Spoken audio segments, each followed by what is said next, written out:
So indie game fans, 3 early access titles in particular stood out to me in October, but before we get into those, here are some quick picks worth checking out. Lonk's Adventure is an action platformer with 100 different endings in a choose-your-own-adventure style, and I simply love the parody of Link and conventional video game tropes. Duke of Defense mixes tower defense with direct action-adventure combat with a hint of RPG progression, featuring some neat pixel art and even co-op.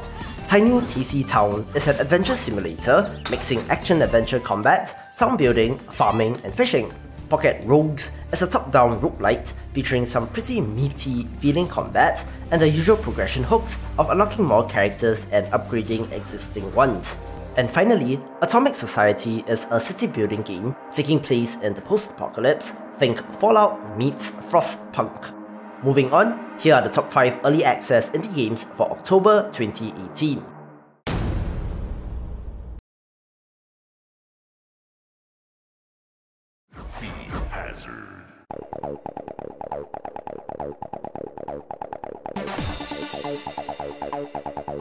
The sequel to 2010's Beat Hazard, the arcadey arena shoot-'em-up that procedurally generates levels and enemies based on the music that you put in, this is aptly described as the mixing of the love of music and gaming, and the sequel updates the visuals, adds in procedurally generated boss ships, and even has support for modern streaming services. While I do love the aesthetic and the look of this game, with bright lights and flashes comes the mandatory seizure warning, so do bear that in mind. Over the next 9 months, the developer plans to add workshop support, more enemy ships, bosses, perks, and weapons, with a recent update just launched as of the time of recording, so get this and fire away to the beat.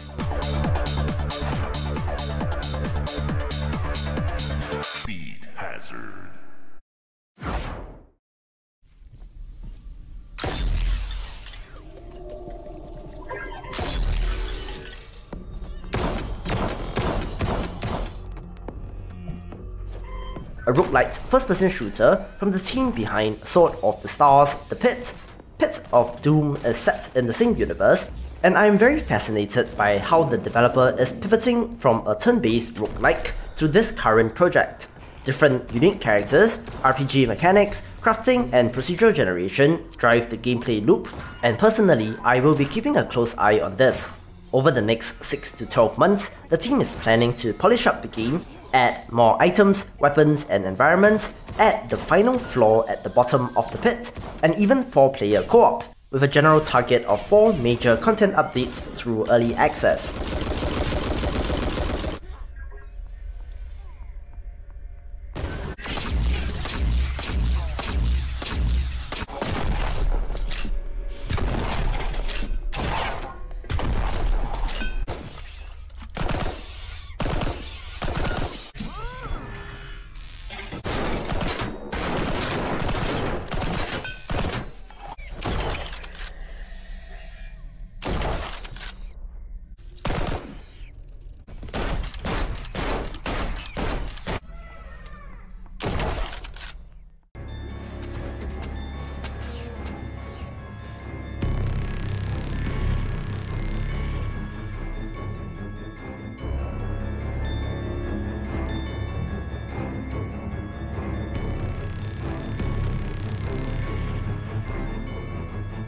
The roguelite spaceship simulator, FTL Faster Than Light, is a bona fide indie classic at this point, and while Subset Games has gone on to make the excellent Into the Breach, there is a void for a similar spaceship simulator game. Enter Shortest Trip to Earth. While the comparison may be reductive, this game certainly emanates many of the same qualities that make FTL great, but adds on another layer of ship management and base building. With many ships to choose from, a procedurally generated universe, random events, and epic space battles, this is certainly one to dig into.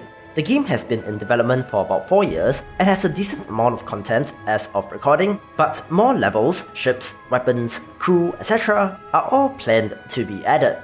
The store page states that early access will be at least until January next year, with a projected doubling of the number of levels.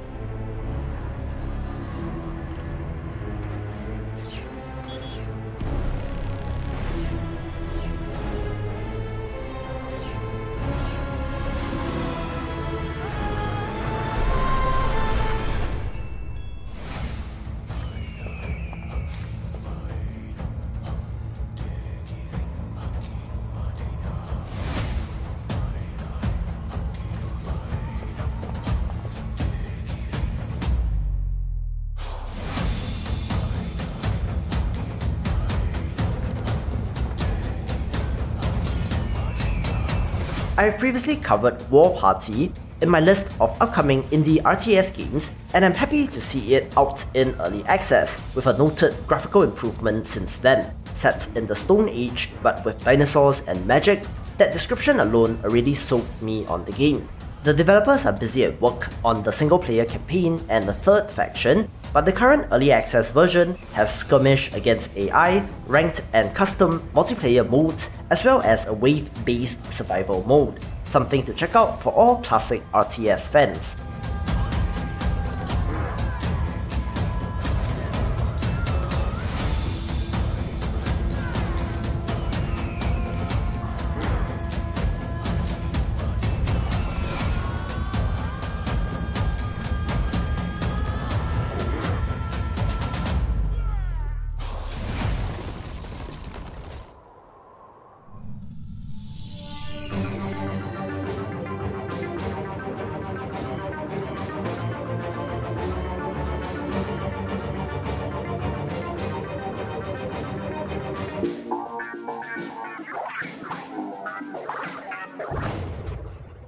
Finally, Nimbatus, the space drone constructor, is a creativity-driven simulation game akin to something like Besiege, only this time we are in space.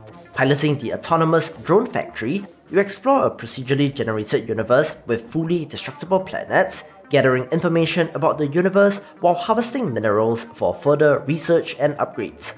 I simply love these sorts of freeform creative games, and half the fun is seeing the insane contraptions that other players come up with. Early access is planned for 1 year, with a clear roadmap of new features, including a racing mode where drones can compete head-to-head, as well as more biomes, a single-player campaign, environmental effects and weather on planets, and even boss fights. For its gorgeous, colourful aesthetic and sandbox gameplay, this takes the #1 spot of the month.